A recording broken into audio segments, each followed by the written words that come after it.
Okay, picture this. You've just gotten off the plane in London.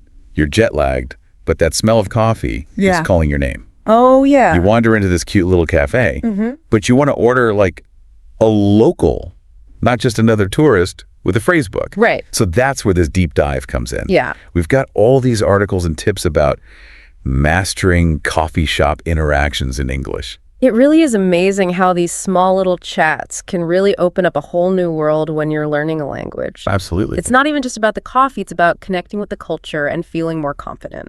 So let's get into it. We have articles on vocab regional slang, even a study on the psychology of ordering.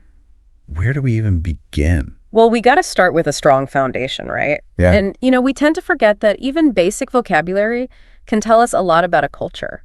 Oh, that's interesting. Like take the flat white, for example. I've seen that on menus. But I'm always a little afraid to ask what it is. Yeah, so basically it's a double shot of espresso with just a tiny bit of steamed milk on top. Okay. It's super popular in Australia and New Zealand.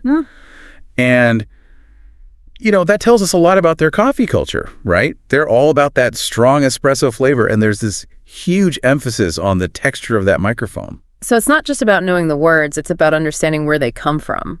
Right. That makes sense. Like, the difference between asking for a large coffee and realizing that at Starbucks, you got to order a venti. Yeah, for sure. Yeah. I've definitely been in situations where I've used the wrong word for sizes and I felt so awkward. Right. It happens to the best of us. Yeah. But being aware of those little differences can help you blend in a little more. For sure. And while we're talking about variations, let's get into the world of modifiers. Oh, man. Those can be tricky. I remember once I tried to order a decaf soy latte in New York. It was so busy and loud, and I ended up with something totally different. I can imagine. Yeah, it was a mess. That's why knowing how to use those modifiers confidently is so important. It's not even just about getting your order right, it's about feeling good expressing what you want. Imagine you're in a London coffee shop, it's freezing outside, and you're craving a soy latte extra hot. How would you order that? Let's see, could I please have a soy latte extra hot? Nailed it. You sound like you've been living in London for years. Why try? And don't be afraid to ask questions if you're not sure about something. Right, like if I see a drink on the menu and I have no idea what it is, I can just ask. Exactly. You could say, what's in a cortado? Yeah. And chatting with the barista helps you get your order right, but it also adds a little local flavor to the whole experience. Okay, so we've covered the basics of vocab and modifiers. What about those phrases that really make you sound like you belong? Oh, there are some classics that can make things go a lot smoother. Could I please have? It's always a polite and safe bet. I tend to use it feels a bit more direct to me. Yeah, and that's great too. It shows confidence. Okay, cool. So you've got your base, and then you add those modifiers on top. Like building blocks. Exactly. And the more you practice saying these phrases out loud, the easier it gets. Okay, so we've got the vocab, the key phrases down.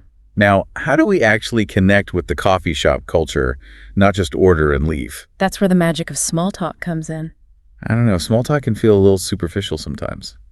Yeah, I get that. But small talk serves a different purpose depending on where you are in the world. In a lot of English-speaking cultures, it's all about showing politeness, easing into a conversation. So it's more about the social interaction than the topic itself. Right. And you'd be surprised how much you can learn about a culture just by paying attention to the way people do small talk. Oh, that's interesting. Like in some cultures, talking about the weather might seem boring, but in the UK, it's practically a national sport. Okay, so if I'm in a London coffee shop and it's raining cats and dogs outside, I could say something like, wow, this weather is wild.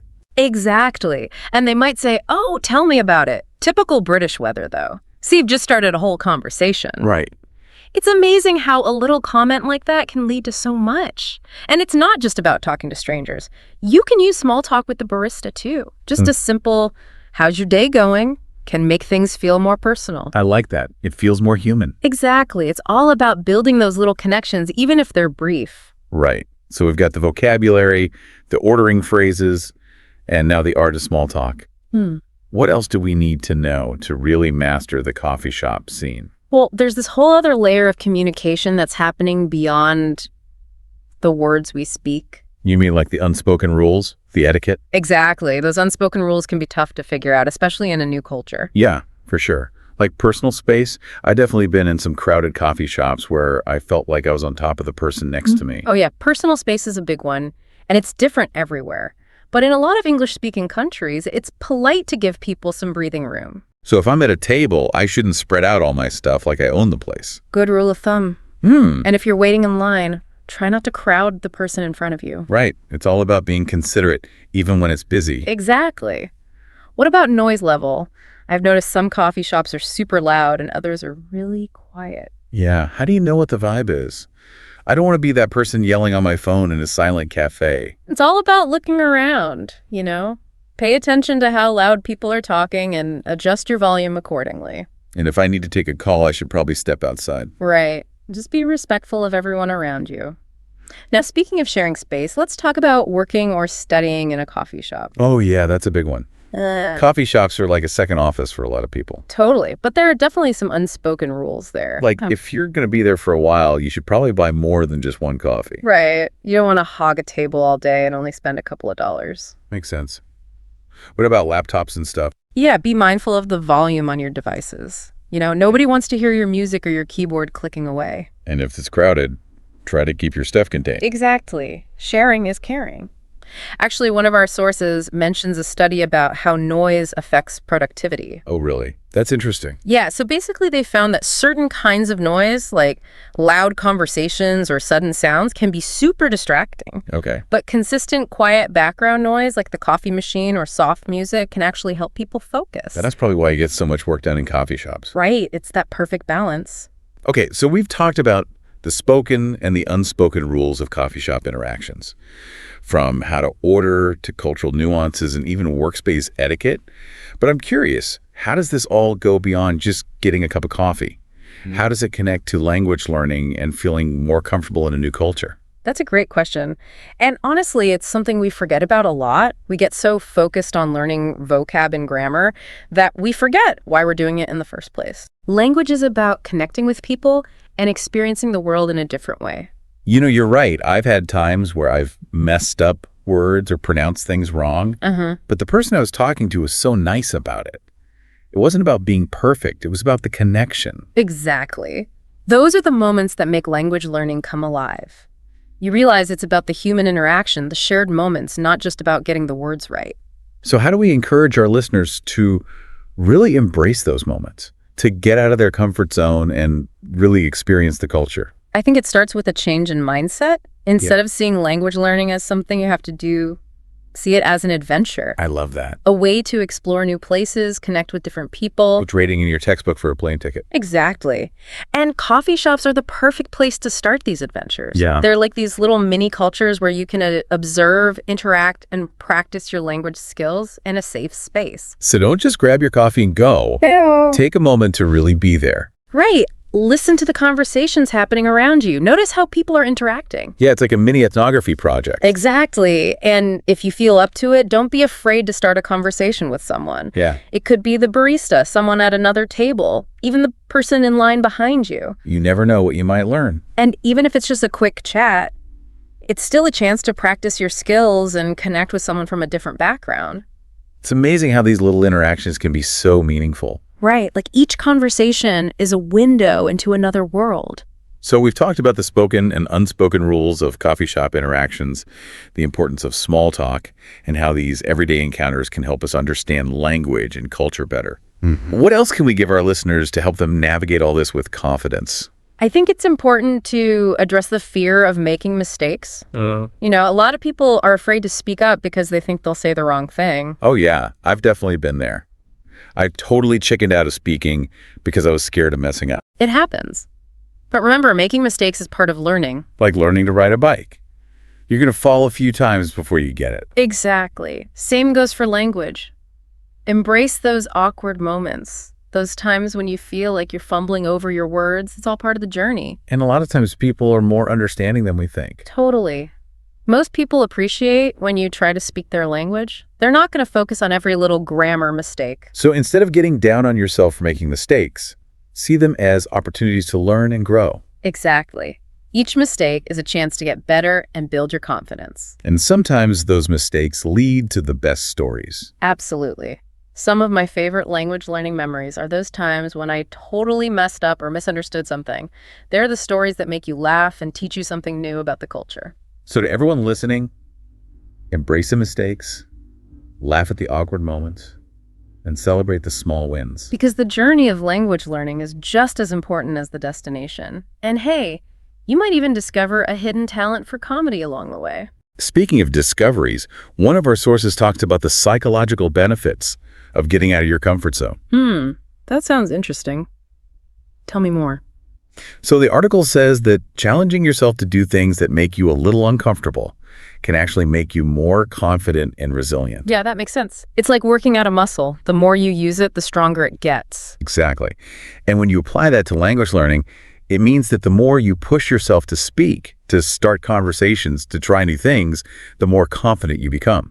And that confidence can spread to other parts of your life, too. It's a ripple effect. Exactly. It's amazing how something as simple as ordering a coffee can be so powerful. Really is. Those little interactions can change the way we see ourselves and the way we connect with the world. So next time you're in a coffee shop, remember you're not just getting a drink, you're starting an adventure. Embrace the unknown, challenge yourself, and enjoy the experience. You might be surprised by what you find. Well, we've covered a lot of ground today. We have. From basic vocabulary and cultural differences to the art of small talk and the power of making mistakes. It's been a good one. I'm feeling pretty energized now, ready to conquer any coffee shop in the world. That's the spirit. Yeah. And remember, we've just scratched the surface here. Yeah. There's so much more to explore, to learn, and to experience. So to everyone listening, keep practicing, keep trying new things, and keep those coffee cups full. Yes. Because the world is out there waiting to be discovered, one conversation at a time. Beautifully said. And maybe with a delicious latte in hand. Always. It's funny, because there's this whole other level of communication happening in coffee shops. Oh, yeah. It goes beyond just the words. You mean like the unspoken rules, all that etiquette stuff? Exactly. Yeah. And those unspoken rules can be a little tricky to navigate, especially in a new culture. Well, one that comes to mind is personal space. Yeah. I've been in those packed coffee shops where you're practically sitting on a stranger's lap. Oh, yeah. Personal space is a big one for sure. It's different everywhere. But in a lot of English-speaking countries, people like to have a bit of breathing room. So if I'm at a table, I shouldn't be spreading out all my stuff like I own the place. Exactly. And if you're waiting in line, don't be breathing down someone's neck. Just be mindful of the person in front of you. Right. It's about being considerate of others. Yeah. Even when it's super busy. Absolutely. What about noise level? Have you noticed how some coffee shops are really loud and others are like super quiet? Oh, yeah, for sure. It's tricky sometimes. You don't want to be that person talking really loudly on their phone when everyone else is whispering. Right. It's all about reading the room, observe the vibe and adjust accordingly. So if people are whispering, I should keep my voice down too. Exactly.